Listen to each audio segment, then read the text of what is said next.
வணக்கம். நாடாளுமன்றத்தில் இன்று தொகுதி மறுவரை தொடர்பான மசோதா தாக்கல் செய்யப்பட்டிருக்கக்கூடிய நிலையில் எதிர்க்கட்சிகள் அரசியல் செய்வதற்காகவே இந்த மசோதாவை எதிர்க்கின்றன என்று பிரதமர் நரேந்திர மோடி அவர்கள் தற்பொழுது பேசியிருக்கிறார். பெண்களுக்கு அதிகாரம் கிடைக்காது என்பவர்களை ஒருபோதும் உலகம் மன்னிக்காது. மகளிர் இடஒதுக்கீடு மசோதாவுக்கு அரசியல் சாயம் பூச வேண்டாம் என்றும் அவர் தெரிவித்திருக்கிறார். மகளிர் இடஒதுக்கீடு மசோதாவை எதிர்த்த கட்சிகள் பெண்களை அவமதித்துள்ளார்கள். பெண்களுக்கு இடஒதுக்கீடு கிடைப்பதை ஒருபோதும் தாமதப்படுத்தக்கூடாது என்றும் பிரதமர் அவர்கள் தெரிவித்திருக்கிறார். நாட்டை கட்டமைப்பதில் இனி பெண்களின் பங்கு அதிகமாக இருக்கும்.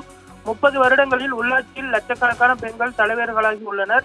மகளிர் இடஒதுக்கீடு மசோதாவை அனைவரும் ஒன்றிணைந்து ஆதரிக்க வேண்டும். பெண்களுக்கு இடஒதுக்கீடு வழங்குவதை ஏற்கனவே தாமதமான முடிவு என்றும் தற்பொழுது அவர் பேசியிருக்கிறார். 3 மசோதாக்களுக்கு இந்தியாவின் எதிர்காலத்தை தீர்மானிக்கக்கூடியது. கையில் துடைப்பம் வைத்திருந்தவர்கள் நாடாளுமன்றம் சட்டமன்றத்தில் அமரப் போகிறார்கள் என்றும் பெண்களை தற்பொழுது அவர் பேசியிருப்பது குறிப்பிடத்தக்கது. திமுக உள்ளிட்ட எதிர்க்கட்சிகள் தற்பொழுது கடுமையாக எதிர்ப்பு தெரிவித்து வரக்கூடிய நிலையில் பிரதமர் நரேந்திர மோடி அவர்கள் நாடாளுமன்றத்தில் அவர் தற்பொழுது பேசியிருப்பதும் குறிப்பிடத்தக்கது. அனைத்து எதிர்க்கட்சிகளின் சார்பிலும் கருத்துக்கள் முன்வைக்கப்பட்ட பிறகு நாளை குரல் வாக்கெடுப்பின் மூலம் இந்த மசோதாவானது நிறைவேற்றப்பட இருக்கிறது.